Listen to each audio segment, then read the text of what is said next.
사람들은 처음부터 자기 의도를 투명하게 드러내는 경우가 별로 없습니다. 더더욱 범죄자들은 철저하게 자기 의도를 숨겨요. 그런데 사건이 터지고 나면 그 의도가 다 드러나요. 아, 그 사람 원래 그런 사람이었구나. 그러니까 같이 있을 때보다 그 사람이 지나간 자리를 보면 그 사람의 인생과 의도가 드러나죠. 가인도 예배를 드릴 때까지는 자기 의도를 분명하게 드러내지 않았습니다. 3절을 볼까요? 같이 읽겠습니다. 시작. 세월이 지난 후에 가인은 땅의 소산으로 제물을 삼아 여호와께 드렸고, 가인은 하나님께 예배드리는 것이 아무런 불만이 없었던 것처럼 보입니다. 그래서 자기가 농사 짓는 자였기 때문에 땅의 소산으로 하나님께 예배를 드렸습니다. 자, 그런데 하나님이 가인과 그 제물을 받지 않은 후에 가인의 의도가 드러나기 시작해요. 5절과 6절을 한번 볼까요? 같이 읽겠습니다. 시작.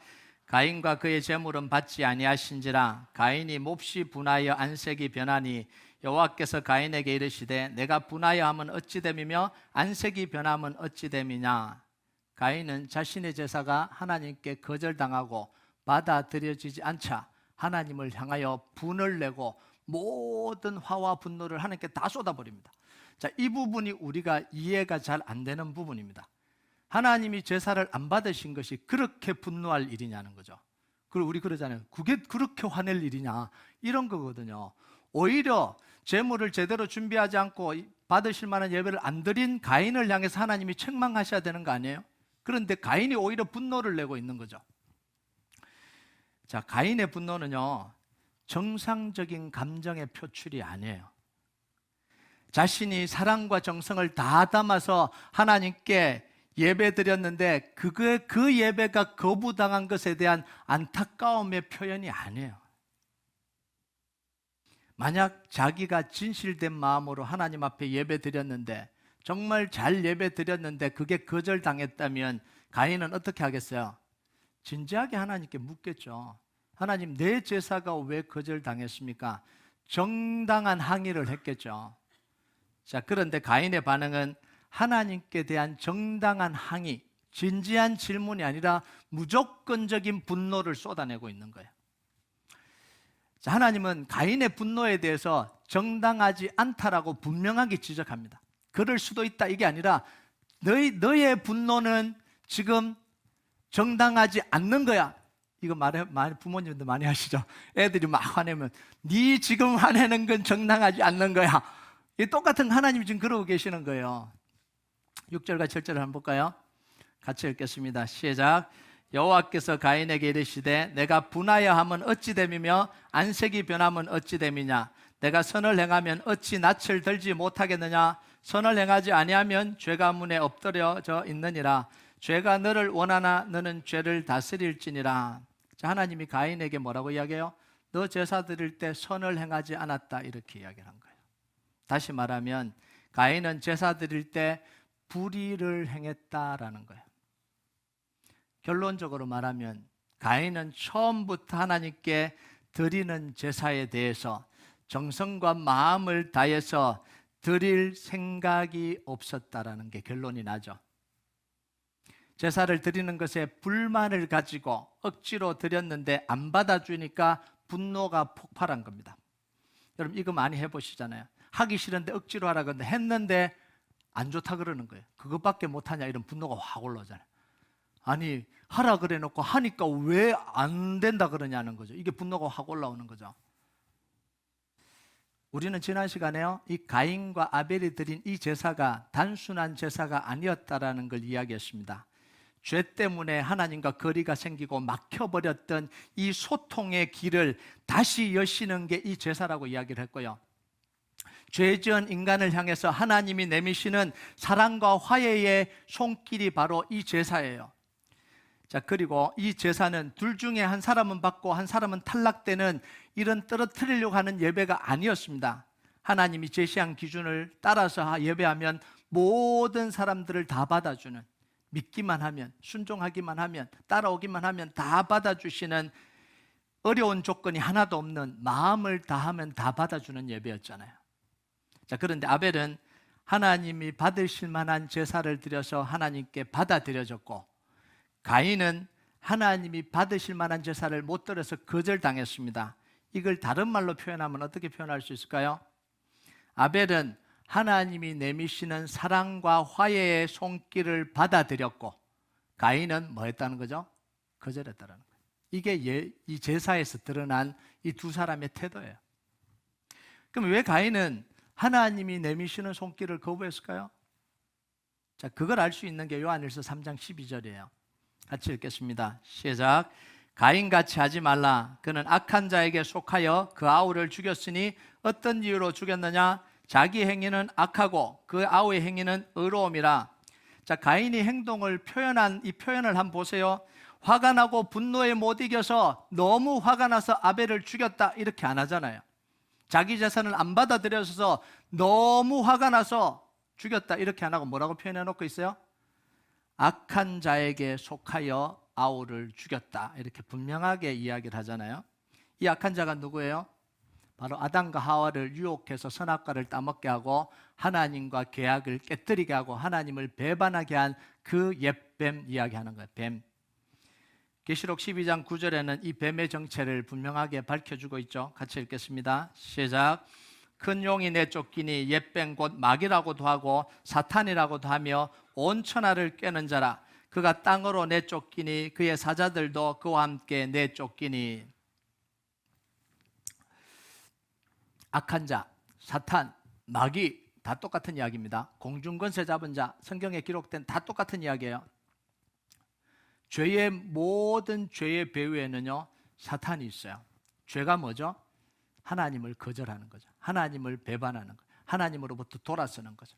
하나님의 뜻대로 안 가는 거예요. 그러니까 모든 죄 속에는 뭐가 있는 거예요? 그 배후에는 사단이 역사하고 있다는 거예요. 그 사단은 중상자고 회방자고 고소자입니다.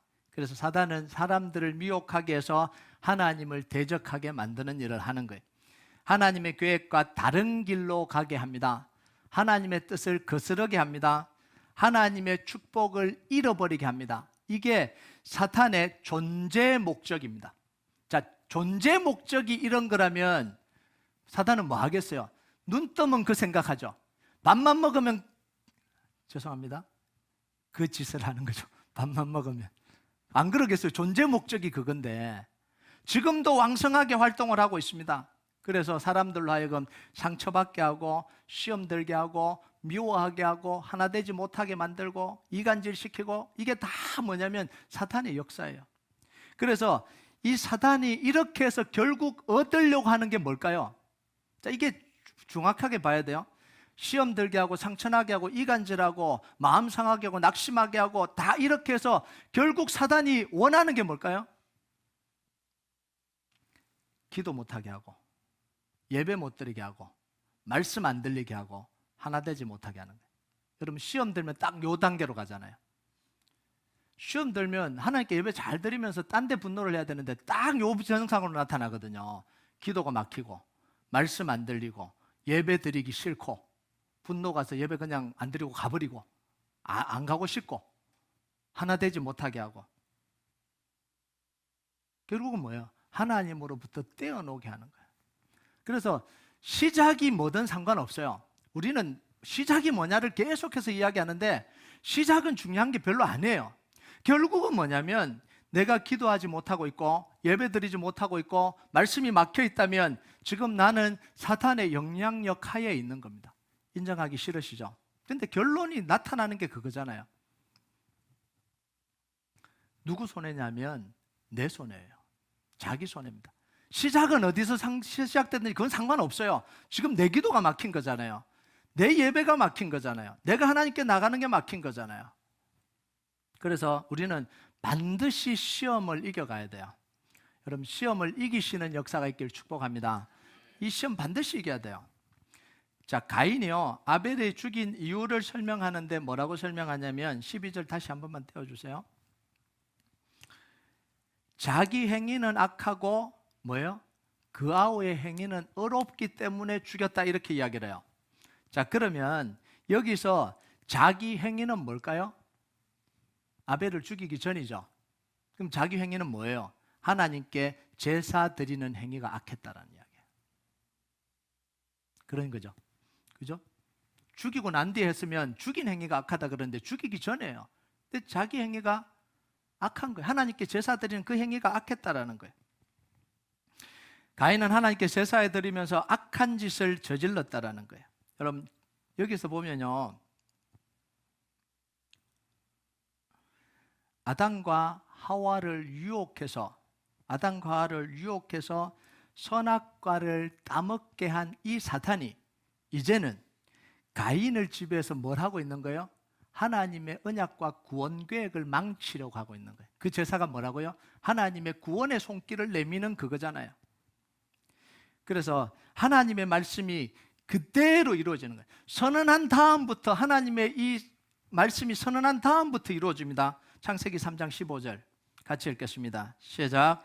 내가 너로 여자 원수가 되게 하고 내 후손도 여자의 후손과 원수가 되게 하리니 여자의 후손은 내 머리를 상하게 할 것이요 너는 그의 발꿈치를 상하게 할 것이니라 하시고. 자, 이 여자의 후손이 누구예요? 아브라함의 자손으로, 다윗의 후손으로 언약을 이어가는 이 혈통, 이게 여자의 후손입니다. 이게 나중에 예수 그리스도까지 가면서 십자가에서 뱀의 머리를 박살내면서 이 구원의 이 말씀이 성취가 되는 거잖아요. 자, 보세요. 그러면 사단은 사람을 미혹해서 계속해서 하나님의 사람들을 발꿈치를 상하게 한다는 거예요. 자, 발꿈치를 상하게 하는 게 뭘까요? 하나님의 구원 계획을 계속해서 방해한다는 이야기입니다. 하나님의 언약이 이어지는 걸 계속해서 방해한다는 거예요. 여러분, 가인을 매수해서 이 구원의 행위인 예배를 방해하죠. 그 다음 뭐예요? 예배를 잘 드리고 있는 아벨을 죽여버립니다. 자, 그러면 구원 계획이 망쳐지는 거잖아요. 그런데 망쳐져요? 안 망쳐져요? 안 망쳐지죠. 아무리 발꿈 뒤꿈치를 상하게 해도 안 망쳐져요. 하나님이 뭐 하세요? 셋을 통해서 하나님의 이 구원 계획을 선명하게 이루어 가시는 거예요. 아무리 구원 계획을 망치려고 하나님의 언약을 깨뜨리려고 해도 깨뜨릴 수 없다라는 이야기예요. 여러분, 성경은요, 이런 사람들을, 발꿈치를 상하게 하는 사람들을 누구라고 이야기하냐면 가인의 길로 걸어가는 사람들이다, 이렇게 이야기를 합니다. 유다서 1장 11절 한번 볼까요? 같이 읽겠습니다. 시작. 화 있을진저 이 사람들이여 가인의 길에 행하였으며 삭을 위하여 발람의 어그러진 길로 몰려갔으며 고라의 폐역을 따라 멸망을 받았도다. 이 발람이 누구죠? 거짓 선지자입니다. 이스라엘 백성들이 하나님의 언약을 가지고 가나안 땅으로 들어가려고 하는 그때에 돈에 매수돼서 그 이스라엘 백성들을 저주하고 몰살시키려고 했던 거짓 선지자가 누구냐면 이 발람이에요. 그런데 다행히 하나님이 그 저주를 막으시고 축복을 선언하게 해주셨죠. 3번이나. 자, 그런데 거기서 그쳤으면 좋지만 이 발람은 거기서 그치지 않습니다. 뭘 하냐면 돈을 받고 이스라엘 백성들을 무너뜨릴 계책을 누구에게 넘겨주냐면 모압 사람들에게 넘겨줘요. 민수기 31장 6절 한번 볼까요? 같이 읽겠습니다. 시작. 보라, 이들이 발람의 꾀를 따라 이스라엘 자손을 부월 사건에서 여호와 앞에 범죄하게 하여 여호와의 회중 가운데 연병이 일어나게 하였느니라. 자, 이 사건이 뭐냐면 바알보올 사건입니다. 여러분이 기억하고 있는 바알보올 사건입니다. 여러분, 이 사건은요 굉장히 중요한 사건입니다. 이때가 언제냐면 이스라엘 백성들이 광야를 다 통과했습니다. 모압 평야에서 이제 가나안 땅 요단강 건너서 가나안 땅 들어가기만 하면 됩니다. 그 모압 평야에서 뭐 했죠? 인구조사를 다시 하고 모세의 율법을 다시 낭독하고 다시 영적으로 무장을 다 시켜서 이제 요시 땅 하면 구원 계획을 성취하기 위해서 딱 가나안 땅으로 들어가야 되는데 이 발람이 이런 이스라엘 백성들을 한꺼번에 무너뜨릴 계책을 준 거예요. 바알볼 사건이 뭐냐면 민수기 25장 1절에 3절까지 나와요. 같이 읽겠습니다. 시작. 이스라엘이 시딤에 머물러 있더니 그 백성이 모압 여자들과 음행하기를 시작하니라. 그 여자들이 자기 신들에게 제사할 때에 이스라엘 백성을 청하매 백성이 먹고 그들의 신들에게 절함으로 이스라엘이 바알볼에게 가담한지라. 여호와께서 이스라엘에게 진노하시니라. 영적으로 딱 준비되고 있는 그때에 이 발람이 모압 사람들에게 뭐라고 이야기하냐면, 이 이스라엘을 무너뜨릴 방법이 뭐냐? 너희들이 바알을 숭배하는 이방 신전에 제사를 드리고 축제를 벌이고, 거기는 혼음 파티예요. 음식이 있죠, 노래 있죠, 춤 있죠, 성적인 쾌락이 있죠. 그런 파티에다가 이 이스라엘 족장들, 지도자들을 몰래 초대하라는 거예요. 그래서 엄청난 지도자들이 그곳으로 갔습니다. 하나님의 구원 계획을 완전히 오염시켜 버리려고 발람이 이 계략을 짠 거예요. 그래서 연병으로 죽은 사람이 24,000명, 남자만 24,000명. 어마어마한 사건이었죠. 이 정도 되면 하나님의 구원 계획이 틀어져야 되는데, 하나님의 구원 계획이 틀어집니까? 안 틀어져요? 절대로 안 틀어집니다. 이게 하나님의 구원의 역사예요. 하나님의 언약은 이걸로 절대로 발꿈치를 아무리 상하게 해도 깨지지 않는 거예요. 하나님의 구원 계획은. 여러분, 고라는 누구예요? 하나님의 언약을 따라서 가나안 땅으로 가는 모세와 아론을 대적해서 반역했던 사람이 고라잖아요. 하나님의 구원 계획을 흐트러 버리려고 그러잖아요. 자, 그러면 여기 질문이 있어요.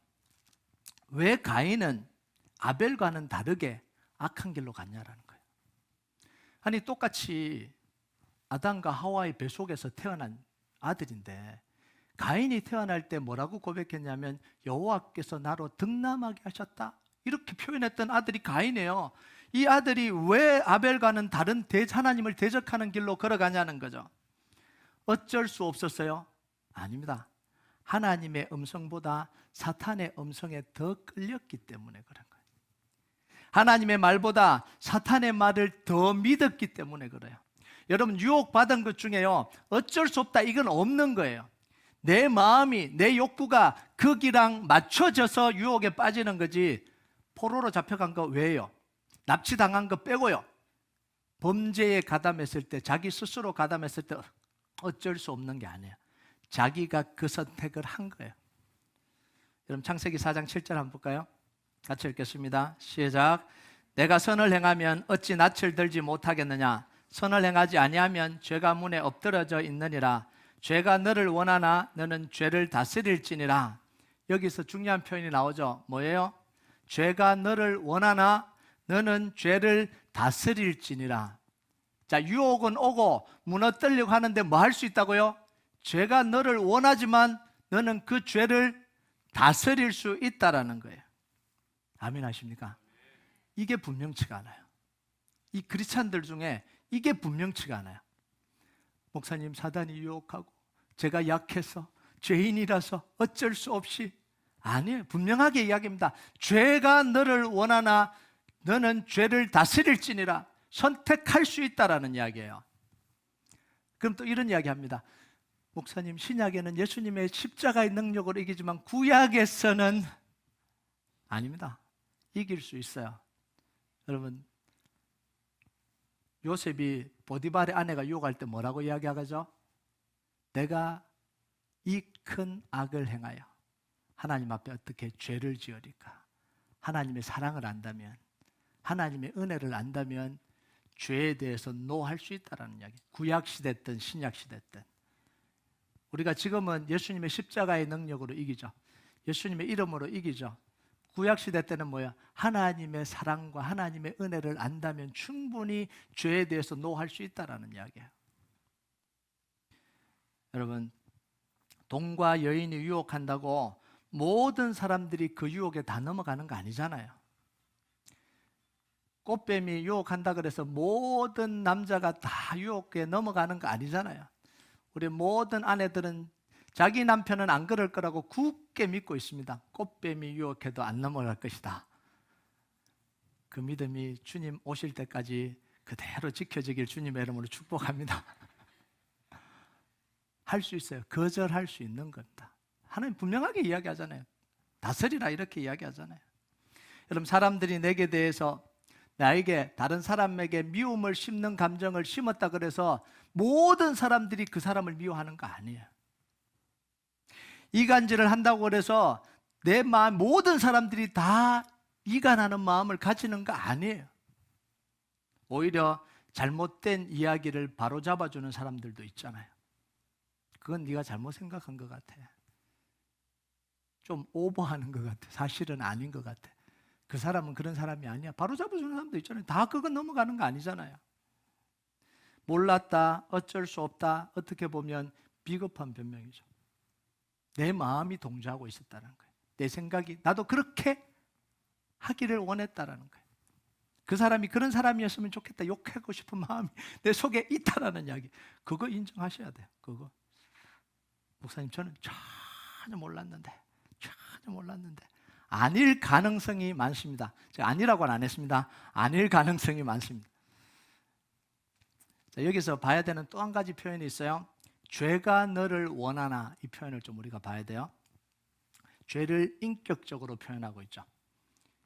죄가 원한다라는 거예요. 죄는요, 대부분 인격적인 존재를 통해서 유혹하고 넘어뜨립니다. 그죠?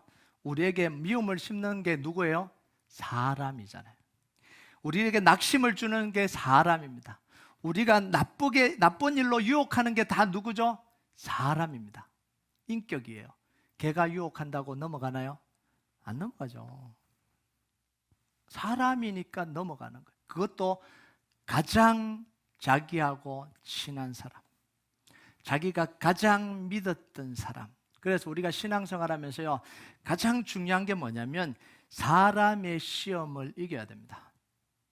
신앙생활 하는데 왜 이렇게 힘든지 모르겠어요. 왜 사람들이 나를 힘들게 하죠? 어렵죠? 반드시 넘어가야 돼요. 반드시 넘어갑니다. 정말 내가 믿었던 사람들이 나를 실망시킬 때도 넘어가야 돼요. 그 일이 반드시, 죄송합니다, 반드시 생길 것입니다. 이렇게 이야기 안 하겠습니다. 여러분 두려워하시는 것 같으니까. 네, 있어요. 정말 나에게 이 말을 해줄 것 같은 사람이 다른 말을 하고 뒤통수를 치는 걸 교회 안에서도 경험해야 될 그 순간을 우리는 또 직면해야 되는 거예요. 그러면 그만해야 되겠다. 아니요, 이겨가야 되는 거예요. 사람 시험을 이겨가야 되는 거예요. 여러분, 우리가요, 사람을 통해서 들려지는 말을 듣고 너무 쉽게 사람을 미워하거나 정죄하거나 판단하는 자리에 서지 말아야 됩니다. 이건 정죄하고 판단하는 자리는 우리에게 허락된 자리가 아니에요. 하나님 자리예요. 근데 우리는 너무 쉽게 정죄하고 판단하는 자리에 있기를 원합니다. 이야기해봐. 누가 잘못했네, 내가 판단해 줄게. 그 잘못했네, 나쁜 놈이네. 이게 너무 익숙한 거예요, 우리에게요. 그러지 말라는 거예요. 우리는 판단할 수 있는 자격이 우리에게 없어요. 판단하는 자리에 서는 걸 두려워해야 돼요. 여러분, 유혹하는 사람은요, 절대로 여러분의 이익을 위해서 이야기하지 않는다라는 걸 기억하셔야 돼요. 누군가 여러분에게 찾아와서 이야기를 하면 여러분의 유익을 위해서 그 이야기를 하는 게 아니라는 사실을 반드시 정신을 차리시고 들으셔야 돼요. 사람들 다 의심하라는 이야기는 아니고요, 그 이야기가요, 사실과 다를 경우가 훨씬 더 많습니다. 자기의 목적을 위해서 사실을 왜곡하고 숨기고 속입니다. 이게 사람입니다. 그래서 분명히 그 이야기를 하면 숨겨진 뭐가 있는 거예요. 그럼 질문을 던져야 돼요. 왜곡된 뭐가 있는 거예요. 안 밝힌 뭐가 있는 거예요. 그렇게 생각하셔야 돼요. 숨겨지고 왜곡되고 이 속인 게 있구나라고 생각하고 들으셔야 돼요. 제가 이게 사람들 이간질 시키는 거 아닙니다. 정신 차리고 들으시라고 이야기를 해드리는 겁니다. 그곳에 속으면 누구 신앙이 무너지죠? 내 신앙이 무너지는 거예요. 말한 사람이 신앙 안 무너지고 자기 혼자도 잘 살아요. 그거 담고 나면, 그 소리 듣고 나면 이거 해결하려고 막 미칠 것 같은 거예요. 기도도 안 되고 말씀도 안 되고 예배도 안 되고 막 하나님 축복 다 잃어버리는 거예요. 여러분, 모든 상황 속에서 죄가 여러분을 원하지만 죄를 다스리는 선택을 하시길 주님의 이름으로 축복합니다. 이게 성숙된 신앙인이 하는 방식이에요. 결국요, 가인은 죄를 다스리지 않았습니다. 자기에게 찾아온 분노를 그대로 표출했고요, 다스리지 않았어요. 악한 자에게 속하여 선택한 게 뭐예요? 아벨을 죽이는 데가. 하나님이 이미 경고를 하셨는데 악한 자에게, 자, 하나님이 말씀하셨고 사단이 이야기를 해요. 자, 아벨을 죽였다라는 건 뭐예요? 내가 악한 자 편에 섰다는 이야기예요. 내가 그게 속했다라는 이야기예요. 이거 선명한 거잖아요. 너무 분명한 거잖아요. 그래서 하나님의 심판이 가인에게 임했고 가인은 저주를 받고 하나님의 복을 다 잃어버립니다. 그럼 10절에서 12절까지 한번 볼까요? 같이 읽겠습니다. 시작. 이르시되 내가 무엇을 하였느냐? 내 아우의 피소리가 땅에서부터 내게 호소하느니라. 땅이 그 입을 벌려 내 손에서부터 내 아우의 피를 받았은즉 내가 땅에서 저주를 받으리니 내가 밭을 갈아도 땅이 다시는 그 효력을 내게 주지 아니할 것이요 너는 땅에서 피하며 유리하는 자가 되리라. 죄는요 반드시 심판이 따릅니다. 이걸 기억하셔야 돼요. 심판이 있을 때도 있고 없을 때도 있는 게 아니라 반드시 심판이 따릅니다. 하나님이 심판하시면 어떤 인간도 하나님이 주시는 저주와 심판에서 견딜 수 있는 인간이 없어요. 여러분 13절 한번 볼까요? 저주받은 가인이 한 이 반응이에요. 같이 읽겠습니다. 시작. 가인이 여호와께 아뢰되 내 죄벌이 지기가 너무 무거우니이다. 너무 무거운, 죄를 지어놓고 그 죄를 감당하기가 너무 무거운, 이게 인간이에요. 그러니까 하나님 뭐 하세요? 가인에게 또 은혜를 베풀어 주세요. 15절 같이 읽겠습니다. 시작. 여호와께서 그에게 이르시되 그렇지 아니하다. 가인을 죽이는 자는 벌을 7배나 받으리라 하시고 가인에게 표를 주사 그를 만나는 모든 사람에게서 죽임을 면하게 하시니라. 가인의 표는 죄인이라고 낙인 찍은 표가 아니에요. 잘못 지금 적용하고 있는 거예요. 사람들이 죽일까 봐 죽지 않도록 생명을 보존하는 표가 가인의 표입니다. 이게 뭐냐면 하나님이 가인에게 또 기회를 주셨다는 거예요. 단번에 죽지 않고 살아서 하나님의 은혜를 기억하고 돌이킬 수 있는 기회를 주신 게 가인의 표예요. 하나님의 사랑은요 죄 지은 인간을 향해서도 기회를 주시고 기다리시는 사랑이에요. 의로운 사람만 은혜 주시는 게 아니라 죄 지은 흉악한 죄를 지은 인간에게도 하나님은 기회를 주시고 은혜를 베풀어 주세요. 베드로서 3장 9절 한번 볼까요? 같이 읽겠습니다. 시작. 주의 약속은 어떤 이들이 더디다고 생각하는 것 같이 더딘 것이 아니라 오직 주께서는 너희를 대하여 오래 참으사 아무도 멸망하지 아니하고 다 회개하기에 이르기를 원하시느니라. 죄를 지어도 심판을 하지 않는 건 심판이 없는 게 아니라 하나님이 뭐 하신다고요? 오래 참고 기다리고 계시기 때문에 심판이 아직 안 내려온 겁니다. 이 말은 뭔 말이냐면 심판은 선언됐어요. 그런데 집행이 유예된 거예요. 유보된 것 뿐입니다. 우리는 그렇게 이야기하잖아요. 죄지어도 떵떵거리고 다 잘 살고 범죄자들이 다 잘 먹고 잘 살고 그럼 좀 벌 받아야 되는데 벌 받지도 않고 너무 화가 난다. 하나님이 계시냐 안 계시냐? 계시는 거예요. 하나님 뭐 하시는 거예요? 유보하고 계시는 거예요. 그 영혼도 하나님이 구원의 기회를 위해서 유보하고 계시는 겁니다. 그런데 진짜 화나는 사람들이 있어요. 죽을 때까지 잘 먹고 잘 사는 사람들. 그죠? 중간에 좀 나이 들어서라도 좀 이렇게 삐걱하고 좀 무너지면 좀 속이라도 시원한데 죽는 순간까지 그냥 떵떵거리고 살다가 확 죽어버리는 이 사람들을 보면 진짜 속에서 막 우라통이 막 터지잖아요. 근데 그 죽음 이유가 뭐예요? 영원한 지옥이에요. 그게 행복한 게 아니에요. 여러분, 그러면 하나님이 기회 주시고 은혜 주셨으면 보통 같으면 하나님께로 돌아가야 되는 게 맞잖아요. 이게 바른 방향이거든요. 이게 정상적인 방향이에요. 그런데 실제로는 그런 반응이 안 일어나더라는 거예요. 은혜 주시고 기다리는데 하나님께로 돌이키는 일이 안 일어나더라는 거예요. 이게 왜 도대체 왜 이러냐는 거예요. 이게 바로 사탄의 역사예요. 고린도후서 4장 4절 볼까요? 같이 읽겠습니다. 시작.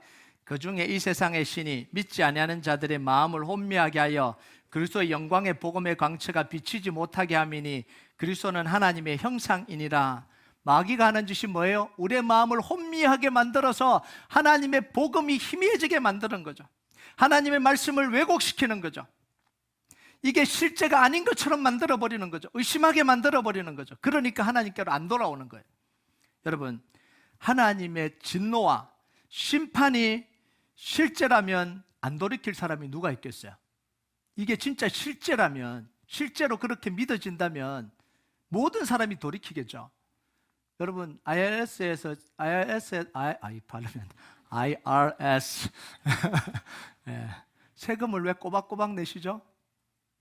안 내면 징수하는 게 실제니까 그런 거예요. 그런데 내일 징수할지 안 할지도 모르겠다. 그러면 아마 세금 내는 사람이 50%로 줄어들 거예요. 그죠? 왜냐하면 그게 실제가 아니니까. 근데 실제면 낼 수밖에 없는 거예요. 자, 하나님의 심판과 지옥이 실제면 하나님께로 돌아올까요? 안 돌아올까요? 안 돌아와요. 안 돌아오는 게 아니라 돌아와요. 죄송합니다. 돌아올 수밖에 없어요. 그 안 돌아온 건 뭐예요? 실제가 아니라는 거예요. 이런 시대에 뭐 하나님이 있냐, 지옥이 있냐, 뭐 지금 뭐 봐라, 어떻게 이런 세상인데 뭔 하나님이 있냐, 계속해서 뭐예요? 복음을 지금 희석시키고 있는 거예요. 여러분이 수업을 듣다가 수업을 들으면 늘 뭐가 있다는 거 알죠? 중간고사와 기말고사가 있다는 사실을 너무는 잘합니다. 그게 실제이기 때문에 시험 공부 열심히 하잖아요. 밤잠 안 자고 하잖아요. 누가 평소에 밤잠 안 자고 공부합니까? 시험 있다 그러니까 그게 실제니까 밤잠 안 자고 공부하죠. 자, 그런데 중요한 게 있어요. 자, 어느 날 갑자기 중간고사를 치고 난데 기말고사가 너무 치기 싫어졌습니다. 그런데 그 교실에 요원비어가 돌기 시작했습니다. 이번 학기는 기말고사를 치지 않는다 그러더라. 자, 그게 얼마나 빠른 속도로 퍼질까요? 순식간에 퍼집니다.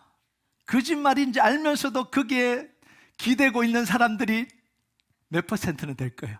진짜일 거야. 진짜일 거야. 진짜가 아니라면 난 진짜를 만들어 버릴 거야.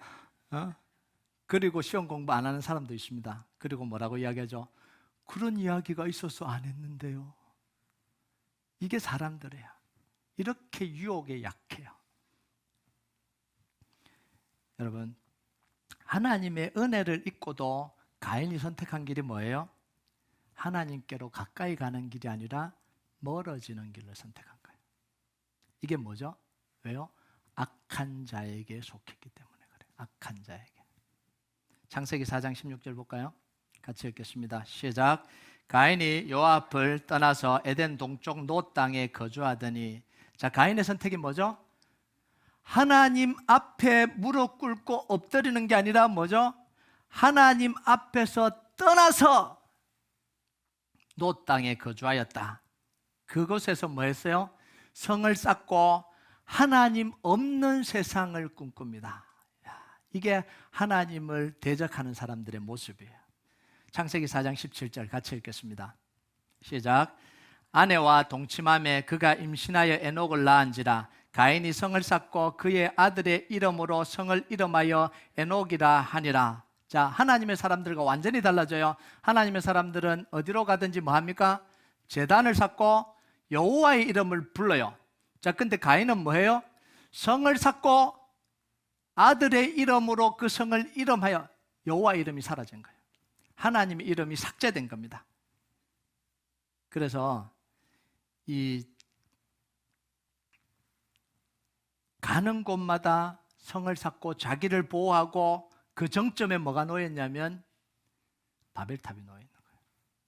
하나님 없는 안전, 하나님 없는 평안, 하나님 없는 행복, 하나님을 다 몰아내고 자기들끼리 성을 쌓아서 행복하고 좋고 즐기고 쾌락을 즐기고 다 하자. 이게 뭐냐면 하나님을 떠난 사람들입니다. 그래서 가인의 길을 걷는 사람들은요, 가장 중요한 게 뭔지 아세요? 하나님 없는이라는 수식어예요. 행복도 추구하고 다 추구하는데 앞에 수식어가 하나 딱 붙어요. 하나님 없는. 그래서 인류의 모든 문명을 가인의 후손으로부터 시작이 돼. 제가 이거 한번 설명했죠. 창세기 4장 20절에서 22절 같이 읽겠습니다. 시작. 아담은 야발을 낳았으니 그는 장막에 거주하며 가축을 치는 자의 조상이 되었고 그의 아우의 이름은 유발이니 그는 수금과 퉁소를 잡는 모든 자의 조상이 되었으며 신라는 두발가인을 낳았으니 그는 구리와 쇠로 여러 가지 기구를 만드는 자요 두발가인의 누이는 나아마였더라. 요 사람들이 다 가인의 후손이에요. 셋의 후손 아닙니다. 다 가인의 후손이에요. 가축 치는 것은 문명이고 수금과 퉁소를 잡는 건 문화활동이고 구리와 쇠로 기구를 만드는 건 기술입니다. 이걸 계속해서 발전시킵니다. 왜냐하면 하나님의 보호가 없기 때문에 그래요. 자기들 안에 이걸 계속해서 발전시켜서 살기 위해서 몸부림치는 겁니다. 이거 절대로 멈추지 않을 겁니다. 절대로 안 멈춰요. 여러분, 가인의 길이 있고요, 아벨의 길이 있습니다. 또는 셋의 길이 있어요. 가인의 길은 하나님과 멀어지는 길입니다. 하나님과 반대편으로 가는 길입니다. 자기 성을 쌓는 길입니다. 하나님 없는 문화를 만들어내는 겁니다. 하나님을 대적하고 하나님의 진노를 불러일으키는 길이에요. 그래서 계속해서 미국에 하나님의 이름이라는 걸 지워가는 거예요. 지저스라는 이름을 지워가는 거예요. 이번에는 그 기사를 보니까 군대에 예수님 그림이 있다고 그거 가려달라고 또 막 요청을 하고, 목표가 하나예요. 하나님 이름과 예수 그리스도 이름을 지워가는 게 이 가인의 길을 걷는 사람의 목표예요. 인간의 욕구의 최대치를 즐기려고 해요. 이게 가인의 길입니다. 세상은 이걸 뭐라고 부르냐면 성공이라고 불러요. 이걸 행복이라고 부릅니다. 이걸 삶을 즐긴다고 불러요. 그래서 항상 사람들은 어디에 끌리냐면 가인의 길에 끌리는 거예요. 모든 기쁨과 즐거움과 쾌락과 좋아 보이는 모든 게 어디냐면 이 가인의 길에 다 있기 때문에 그래요. 그래서요, 중세에 보면, 이 고대에 보면 거룩한 신전을 만들어요. 거대한 신전을 만듭니다. 이거 다 사람이 만든 거예요. 우상이죠. 그 안에서 사람들이 하고 싶은 걸 다 했어요. 진짜 신을 섬긴 게 아니에요. 거대한 신전을 만들어 놓고요, 그 안에서 향락, 태폐, 모든 자기가 즐기고 싶은 모든 걸 다 즐겼습니다. 이게 우상이에요. 이게 신전이었습니다. 여러분, 신전은요, 거룩하기보다 더러운 것입니다. 거기에 그 제사의식을 하기 위해서 그 안에 일어나는 모든 것들은요, 정말 말하기도 부끄러운 정말 추잡한 것들이에요. 그게 뭐냐면 우상 숭배는요, 자기 숭배예요. 쾌락이에요. 하나님 없는 행복을 꿈꾸는 거예요. 지금도 정확하게 신전만 안 만들었지, 사람들은 돈을 가지고 자기 성을 쌓고 그 안에서 온갖 쾌락을 다 즐기려고 그러는 거예요. 그런 금요일만 되면 이 젊은이들이 불타는 금요일을 보내겠다고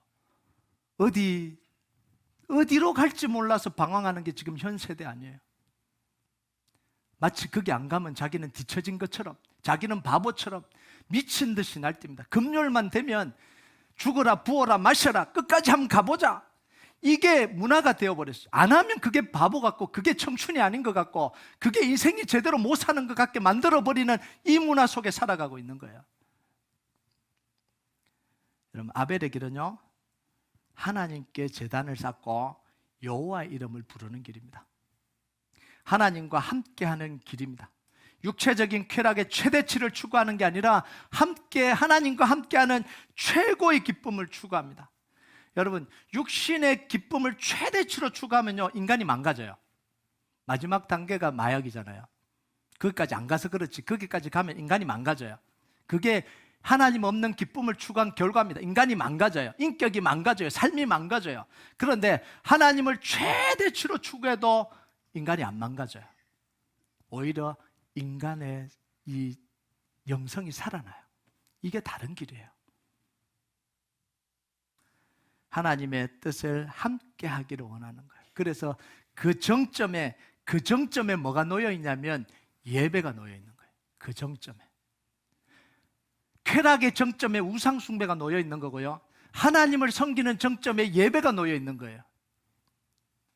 그래서 예배는 오직 하나님 한 분이 높아지고 모든 만물이 낮아지는 자리가 예배의 자리예요. 오직 하나님의 뜻만 선포되는 자리가 예배의 자리예요. 내가 왕의 자리에서 내려와 하나님의 음성을 무릎 꿇고 듣는 자리가 예배의 자리예요. 여러분, 가인의 길로 가는 사람과 아벨의 길로 가는 사람이 따로 있는 게 아니에요. 내가 사단의 음성을 듣고 하나님으로부터 조금씩 멀어지면 그건 가인의 길로 가는 거예요. 여러분, 한 번 양보하면 두 개를 요구하는 거예요. 조금 멀어지면 또 멀어지게 만드는 거예요. 여러분, 새벽 기도를요, 일주일 내내 하는 것보다 한 번 하는 게 더 힘들어요. 그거 아세요? 안 해보세요? 해볼 분은 알아요. 나는 일주일 내내 하겠다는 사람이 더 잘할 수 있어요. 일주일에 한 번 하겠다는 사람 참 힘들어요. 그리고요, 일주일 내내 하다가 하루 양보하면 그 다음 주는 이틀을 양보해야 됩니다. 그 다음은 3일을 양보해야 되고요. 그 다음은 아예 못 가요. 그러다가 몇 달 가는 거예요. 양보하는 순간 무너지게 돼 있는 거예요. 다이어트는 안 그렇습니까? 공부는 안 그렇습니까? 하루 쉬어야지 이틀 쉬고, 이틀 쉬면 3일 쉬고 무너지게 되는 거예요. 여러분, 가인을 보세요. 하나님을 좀 멀찍이 떨어지는 선택을 했습니다. 에덴 동쪽에 그했어요. 그 다음 뭐예요? 자기를 위해서 성을 쌓기 시작하는 거예요. 그러면서 하나님 이름을 몰아내요. 그리고는 영영이 하나님께 못 돌아오는 우상 숭배 길로 빠져버립니다. 처음부터 이렇게 선택했는지는 잘 모르겠어요. 그런데 하나 양보하고 하나 양보하니까 이제는 영원히 돌아올 수 없는 길로 가버리더라는 거예요. 그래서 선택을 잘 해야 되는 거예요. 여러분, 이런 사탄의 유혹을 다 깨트리는 게 뭐냐면 예배입니다. 일주일의 흐름을 다 바꿔놓는 게 뭐냐면 예배입니다. 의식의 흐름, 영적인 흐름, 내 생각의 흐름을 다 뒤집어 놓는 게 뭐냐면 이게 예배예요. 하나님께 무릎 꿇기로 선택하는 겁니다. 하나님께 속하기로 선택하고 하나님의 통치를 받기로 선택하는 게 예배예요. 내 생각을 따르지 않고 하나님의 생각을 따르기로 선택하는 게 예배입니다. 내 육신의 쾌락을 따라가지 않고 하나님의 뜻을 따르겠다고 선언하는 게 예배예요. 아멘 좀 하세요. 네. 네. 여러분, 죄의 사슬을 팍 끊어내는 게 이게 예배입니다. 사단의 지배를 끊어내는 게 예배입니다. 이 예배를 무너뜨리면 어떡해요? 이 예배를 그냥 대충 드리면 어떡하냐고요? 일주일도 멍하게 살다가 주일날도 예배를 드리는 동 말동 사면 그 다음 주는 어떻게 되겠냐고요? 밥이지, 밥. 다 밥이죠. 이 예배에 제가 이야기를 해야 될지 말아야 될지 굉장히 지금 헷갈리는데요. 이 예배에 와서 목사님이 말씀만 전해서 너무 지루하다, 노래도 불러주고 우습게 이야기도 해야지, 이런 교회가 어디냐, 불평하는 이 수준이니까 어떻게 사단을 이기겠냐고요. 예? 강단에서 사탄 이야기하면 목사님 도대체 사탄이 누구예요? 사탄이라는 이야기 하지 마세요. 이 수준이니까 어떻게 영적인 싸움에서 이기겠냐는 거예요. 하나님, 목사님, 하나님이 교회 주인이라고 이야기하지 마세요. 보이지 않는 하나님이 어떻게 주인이에요? 이런 말을 내뱉는 게 지금 교회의 현실입니다. 어떻게 이기겠냐고요. 제가 그 이야기를 할 때마다 속이 터져 죽으려고 그래요. 도대체 예배를 몰라도 이렇게 모르고 어떻게 예배를 드리고 있냐라는 거예요. 여러분, 여러분의 삶을 예배로 시작하시기 바랍니다. 하나님께 최고의 예배를 드리면서 결단하시기 바랍니다. 모든 죄의 유혹을 끊어내고 하나님을 따르기로 선택하시기 바랍니다. 무너지면 다시 재단을 쌓으세요. 오늘 결단하고 내일 무너지면 다음 주까지 가지 말고 새벽기도 나오세요. 다음 주에 와서 재단을 쌓으시고, 그 다음 주에 무너지면 또 재단을 쌓으시면 돼요. 또 끊어내면 돼요. 아, 나는 아닌가 보다 이렇게 하면 안 돼요. 여러분, 자녀들이요, 이거 하지 마라 그랬는데 또 친구한테 가서 또 유혹에 넘어지고, 아빠 또 유혹에 넘어졌어. 아, 괜찮아, 다시 결단해, 안 하면 되잖아. 학교 갔는데 또 유혹에 넘어졌어요. 또 와서 다음 주 와서 또 그래. 아빠, 나 또 유혹에 넘어졌어. 그럼 뭐라고 하시겠어요? 괜찮아, 다시 결단하면 돼. 이게 반복이 돼야 되는 거잖아요. 근데 어느 날 이 자식이 와갖고는, 엄마, 아빠, 나는 이제 도저히 안 될 것 같아. 나는 조직폭력배에 들어갈 거야. 그게 맞는 이야기냐고요. 우리가 그렇게 살아가고 있잖아요. 하나님 미안해요. 미안해서 더 이상 그런 식으로 살 수가 없어요. 저는 마귀의 밥이 될게요. 말도 안 되는 이야기예요. 죽을 때까지 싸워야 되는 거예요. 죽을 때까지 결단해야 되는 거예요. 죽을 때까지 복음을 듣고 우리가 그 복음을 믿고 붙들고 싸워 이겨야 되는 거예요. 여러분, 그때 하나님이 그 말씀대로 역사하시는 거예요. 여러분, 이번 한 주도 죄의 사슬이 끊어지고 사단의 역사가 끝나고 하나님의 역사가 시작되는 한 주가 되길 주님의 이름으로 축복합니다. 우리 같이 찬양하도록 하겠습니다. 이 찬양 하나님 앞에 좀 올려드립시다. 세상의 유혹 시험이 내게 몰려올 때에 나의 힘으로 그것을 모두 이길 수 없네. 거대한 폭풍 가운데 위축된 나의 영혼, 어찌할 바를 몰라 헤매고 있을 때 주를 찬양, 손을 들고 찬양. 전쟁은 나에게 속한 것이 아니니 주를 찬양, 손을 들고 찬양. 전쟁은 하나님께 속한 것이니. 우리가 이 찬양 믿음으로 고백하도록 하겠습니다.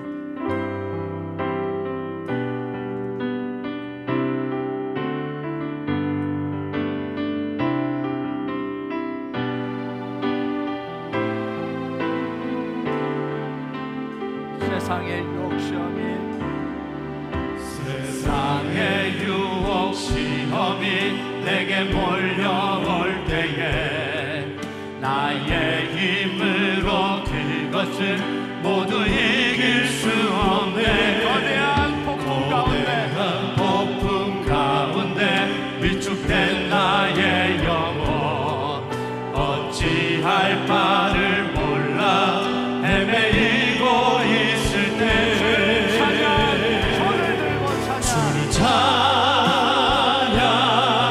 손을 들고 찬양. 전쟁은 나에게 속한 것 아니니 주를 찬양, 손을 들고 찬양. 전쟁은 하나님께 속한 것이니. 거짓과 속임수로 가득 찬 세상에서 가득 찬 세상에서 어디로 갈지 몰라 머뭇거리고 있네. 공중의 권세 잡은 자 지금도 우리들을 실패와 절망으로 넘어뜨리려 하네. 주를 찬양, 손을 들고 찬양. 전쟁은 나에게 속한 것 아니니 주를 찬양,